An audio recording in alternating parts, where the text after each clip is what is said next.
The QRS complex in a standard ECG represent. तो QRS complex ECG standard ECG में क्या represent करता है, क्या बताता है? देखो QRS जो है वो कुछ इस तरीके का बनता है।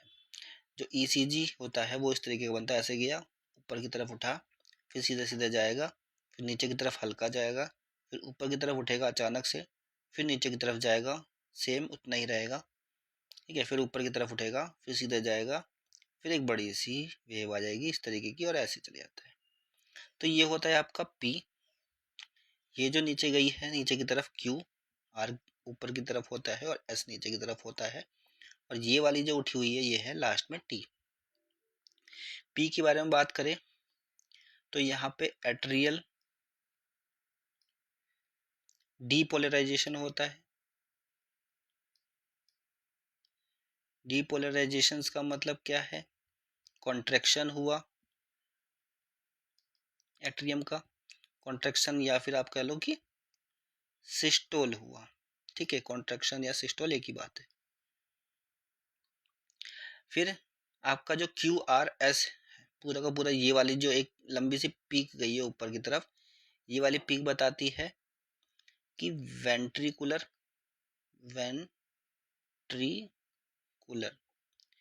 यहाँ पे इसका डीपोलराइजेशन हुआ है वेंट्रिकल्स का,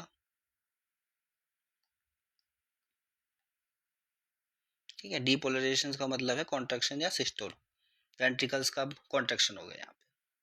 और टी वाला जो वेव है ये बताता है कि वेंट्रिकल्स जो है अब दोबारा से ठीक हो गए हैं। तो वेंट्रिकुलर रीपोलराइजेशन के बारे में बताएगा।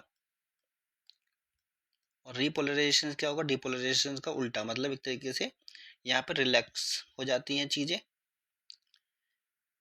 रिलैक्स कह सकते हो, रिलैक्स हो गया, या फिर इसको कह सकते हो आप डायस्टोल, ठीक है। तो ये हो गया दोनों, उधर जगह नहीं थी तो इधर लिख दिया मैंने इसके बारे में, ठीक है। तो अब पूछा गया QRS क्या है। QRS जो है वो एक तरीके से आपका डीपोलराइजेशन हो रहा है वेंट्रिकल्स का, यानी कि वेंट्रिकल्स जो है वो कॉन्ट्रैक्ट हो रहे हैं, ठीक है। तो अब ब्लड वहां से निकल करके सेलुलर वॉल क्रॉस करके फिर आगे जाएगा। तो पहला ऑप्शन है repolarisation of auricles. Repolarisation of auricles जो होता है कहीं QRS के बीच में जो है हिडन होता है, ठीक है, QRS के अंदर होता है। बट QRS जो है क्या रिप्रेजेंट कर रहा है? वो डीपोलराइजेशन ऑफ वेंट्रिकल रिप्रेजेंट कर रहा है। नेक्स्ट जो है डीपोलराइजेशन ऑफ ऑरिकल्स, ये तो आपका P वेव्स बताता है, ठीक है। रीपोलराइजेशन ऑफ वेंट्रिकल्स ये आपका T वेव बताता है, ठीक है। तो ये जो है आपका QRS पूरा का पूरा जो वेव्स है यहाँ से लेकर के यहाँ तक, ये क्या बता रहा है?